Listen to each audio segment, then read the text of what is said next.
decision overturning Roe, I want to comment on one piece of good news, economic good news today. Today, the Labor Department reported that we added 372,000 jobs last month. 372,000.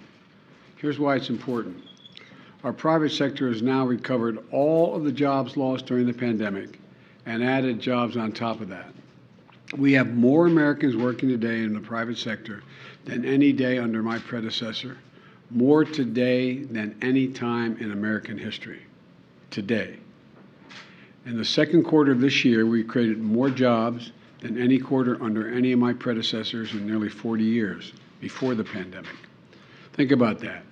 At a time when our critics said the economy was too weak or having already added more jobs, we had already added more jobs in my first year as president of any president in history, we still added more jobs in the past 3 months than any administration in nearly 40 years. Now look, I know times are tough. Prices are too high. Families are facing the cost of the living crunch. But today's economic news confirms the fact that my economic plan is moving this country in a better direction. The unemployment rate is near a historic low of 3.6%. Private sector jobs are at a record high. Gas prices, still way too high, have fallen now 25 days in a row. And this week we saw the second largest single-day decrease in gas prices in a decade. We still have a lot of work to do. I'm not suggesting there's a lot more work to do, but I am suggesting we're making significant progress. The program is working. Now, with the Vice President, Secretary Becerra, and Deputy Attorney General Monaco, I want to talk about an executive order I'm signing to protect reproductive rights of women in the aftermath of the Supreme Court's terrible, extreme, and I think so totally wrong-headed decision to overturn Roe v. Wade. In both formalized actions I announced right after the decision, as well as adding new measures today. Let's be clear about something from the very start. This was not a decision driven by the Constitution. Let me say it again. This was not a decision driven by the Constitution. And despite what those justices in the majority said, this was not a decision driven by history. You've all probably had a chance to read the decisions and the dissent. The majority rattles off laws from the 19th century to support the idea that Roe was a historic anomaly because states outlawed abortion in the 1880s toward the end. But that's just wrong. The truth is, today's Supreme Court majority that is playing fast and loose with the facts. Even 150 years ago, the common law and many state laws did not criminalize abortion early in pregnancy, which is very similar to the viability line drawn by Roe. But the Dobbs majority ignores that fact. And the Dobbs majority ignores that many laws are enacted to protect women at the time when they were dying from unsafe abortions. This is the horrific reality that Roe sought to end. The practice of medicine should not, emphasize, should not be frozen in the 19th century. So what happened? The dissenting opinion says as clear as you can possibly say it. And here's the quote. Neither law nor facts nor attitudes have provided any new reason to reach a different result than Roe and Casey did. And has changed, and all that's changed is this court, end of quote. All that's changed is this court. That wasn't about the Constitution or the law. It was about a deep, long-seating antipathy toward Roe and the broader right to privacy. As the justices wrote in their dissent, and I quote, the majority has overruled Roe and Casey for one and only one reason, because it has always despised them, and now it has the votes to discard them, end of quote. So what we're witnessing wasn't a constitutional judgment. It was an exercise in raw political power. On the day the Dobbs decision came down, I immediately announced what I would do, but I also made it clear, based on the reasoning of the court, there is no constitutional right to choose. The only way to fulfill and restore that right for women in this country is by voting, by exercising the power at the ballot box. Let me explain. We need 2 additional pro-choice senators and a pro-choice House to codify Roe as federal law. Your vote can make that a reality. I know it's frustrating, and it made a lot of people very angry, but the truth is this, and it's not just me saying it. It's what the court said. When you read the decision, the court has made clear it will not protect the rights of women. Period. Period. After having made a decision based on a reading of a document that was frozen in time in the 1860s, when women didn't even have the right to vote, the court now practically dares the women of America to go to the ballot box and restore the very rights they've just taken away. One of the most extraordinary parts of the decision, in my view, is the majority writes, and I quote, women, it's a quote now from the majority, women are not without electoral or political power. It is noteworthy that the percentage of women who register to vote and cast a ballot is consistently higher than the percentage of the men who do so. End of quote. Repeat the line. Women are not without electoral and/or political, or maybe precise, not or political power. That's another way of saying that you, the women of America, can determine the outcome of this issue. I don't think the court, or for that matter, the Republicans who for decades have pushed the extreme agenda, have a clue about the power of American women. But they're about to find out, in my view. It's my hope and strong belief that women will in fact turn out in record numbers to reclaim the rights that have taken from them by the court. And let me be clear, while I wish it had not come to this, this is the fastest route available. I'm just stating a basic fundamental notion. The fastest way to restore Roe is to pass a national law codifying Roe, which I will sign immediately upon its passage at my desk. And we can't wait. Extreme Republican governors, extreme Republican state legislators, and Republican extremists in the Congress overall, all of them have not only fought to take away our rights, but they're now determined to go as far as they can. Now, the most extreme Republican governors and state legislators have taken the court's decision as a green light to impose some of the harshest and most restrictive laws seen in this country in a long time. These are the laws that not only put women's lives at risk, these are the laws that will cost lives. What we're witnessing is a giant step backwards in much of our country. Already the bans are in effect in 13 states. 12 additional states are likely to ban choice in the coming weeks. And in a number of these states, the laws are so extreme, they've raised the threat of criminal penalties for doctors and healthcare providers. They're so extreme that many don't allow for exceptions, even for rape or incest. Let me say that again. Some of the states don't allow for exceptions for rape or incest. This isn't some imagined horror. It's already happening. Just last week, it was reported that a 10-year-old girl was a rape victim in Ohio. 10 years old. And she was forced to have to travel out of the state to Indiana to seek to terminate the presidency and maybe save her life. That's last part is my judgment. 10 years old. 10 years old. Raped, 6 weeks pregnant, already traumatized, was forced to travel to another state. Imagine being that little girl. I'm serious, just imagine being that little girl, 10 years old.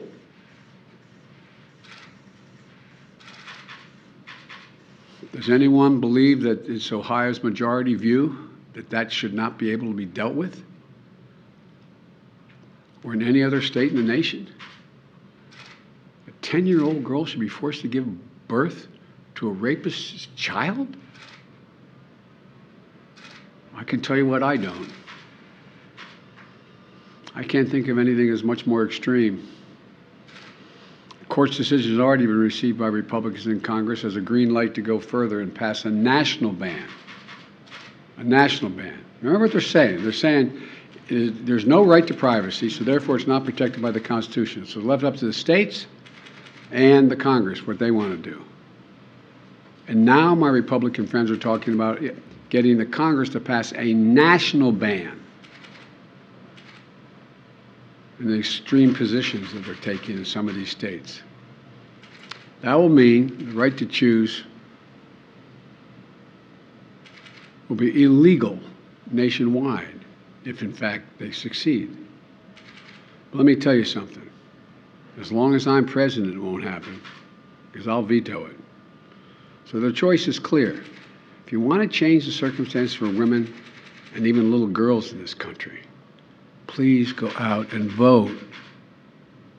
When tens of millions of women vote this year, they won't be alone. Millions and millions of men will be taking up the fight alongside them to restore the right to choose and the broader right to privacy in this nation, which they denied existed. In the challenge from the court to the American women and men, this is a nation. The challenge is go out and vote. Well, for God's sake, there's an election in November. Vote, vote, vote, vote. Consider the challenge accepted, court. But in the meantime, I'm signing this important executive order. I'm asking the Justice Department that, much like they did in the civil rights era, to do something, do everything in their power to protect these women seeking to invoke their rights.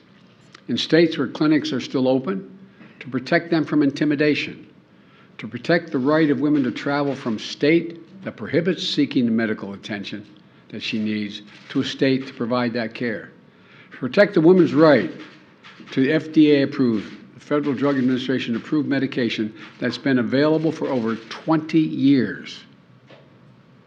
The executive order provides safeguards to access care. A patient comes into an emergency room in any state in the union. She's expressing and experiencing life-threatening miscarriage. But the doctor is going to be so concerned about being criminalized for treating her, they delay treatment to call the hospital lawyer who is concerned the hospital will be penalized if the doctor provides the life-saving care. It's outrageous. I don't care what your position is. It's outrageous. And it's dangerous.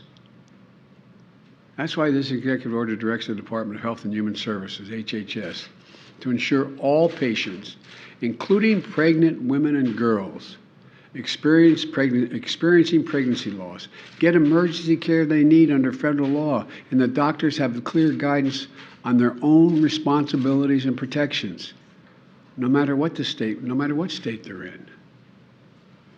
The executive order protects access to contraceptions that I'm about to sign. Justice Thomas himself said that under the reasoning of this decision, this is what Justice Thomas said in his concurring opinion, that the court should reconsider the constitutional right to contraception, to use contraception, even among married couples. And what century are they in? There used to be a case called Connecticut versus Griswold, which was declared unconstitutional in the late 60s. It said a married couple in the privacy of their bedroom could not decide to use contraception.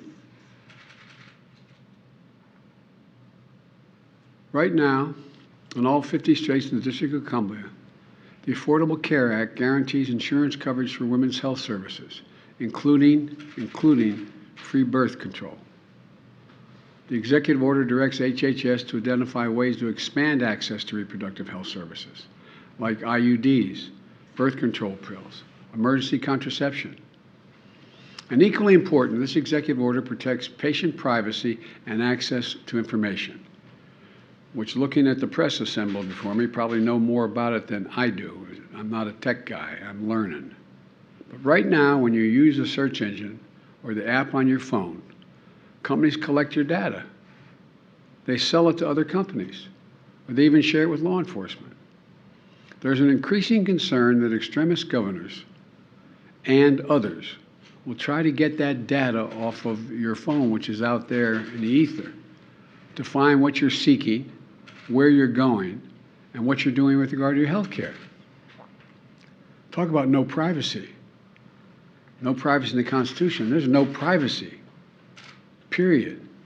This executive order asks the FTC to crack down on data brokers that sell private information to extreme groups, or in my view, sell private information to anybody. It provides private health information. It protects private health information in states with extreme laws. And the executive order strengthens coordination at a federal level. It establishes a task force led by the White House Department and the Department of Human Services, focused specifically on using every federal tool available to protect access to reproductive health care. You know, let me close with this. The court and its allies are committed to moving America backwards with fewer rights, less autonomy, and politicians invading their most personal decisions. Remember, the reason of the decision has an impact much beyond Roe and the right to privacy generally. Marriage equality, contraception, and so much more is at risk. This decision affects everyone, unrelated to choice, beyond choice. We cannot allow an out-of-control Supreme Court working in conjunction with extremist elements of the Republican Party to take away freedoms and our personal autonomy.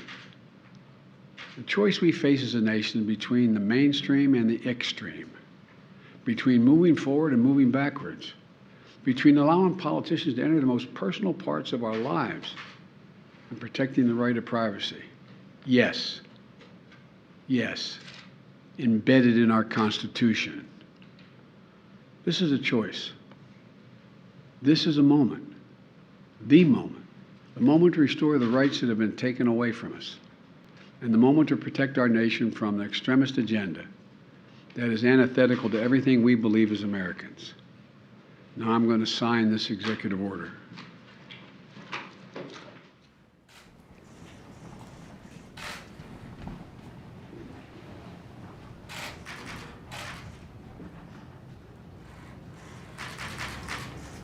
Executive order is protecting access to reproductive health care services.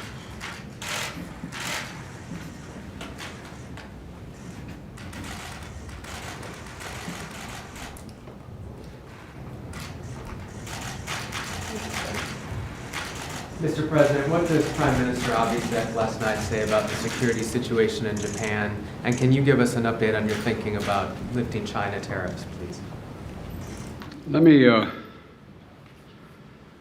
I tried to put a call in to the present Prime Minister, and he was very late there at night. I'll be talking there in the morning. I'm going to be stopping to sign the condolence book at the Japanese embassy on the way to the CIA.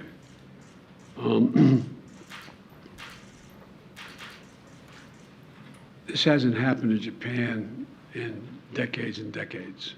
I'm told all the way back to the late 30s, the mid-30s.